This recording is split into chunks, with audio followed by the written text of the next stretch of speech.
like 4 pennies together. That's the thickness of the outside of the Statue of Liberty, but it's all built around a steel frame that's inside of her. The steel frame was designed by Gustave Eiffel, who also designed the Eiffel Tower. The statue herself, she's 151 feet tall. The pedestal is 154 feet. When they built the pedestal, it was used as a fort to protect the New York Harbor. The bottom base of this pedestal looks like a star. So if you just take the helicopter tours and they swirl you around the top of the Statue of Liberty, you look down, it's an awesome view. When she stands on top of the pedestal, she stands at 305 feet. And you used to walk up inside the Statue of Liberty, going into the observation deck, which is in the crown. But after September 11th, you can no longer go inside the Statue of Liberty, only into the pedestal. Ladies and gentlemen, she is the Statue of Liberty of the United States of America. And she is a symbol of freedom.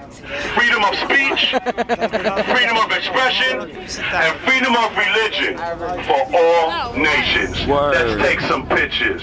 Word.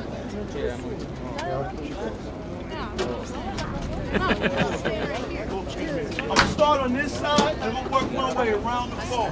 Dad, you're gonna love it.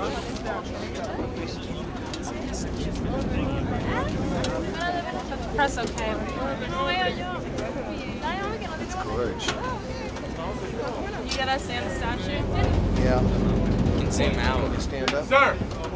Down. Stand Yes, that was to me. Stand on the seat. Still, stand up. Apparently, if you're white, you can't stand on chairs. Yo! Sorry. Hey, you gotta stand on the seat, so I'm sorry. You gotta put the statue on that side, bro, so don't even worry about it. You'll have one on your side, okay? All right. Idea. Hey. The sailboat. See the lonely sailboat?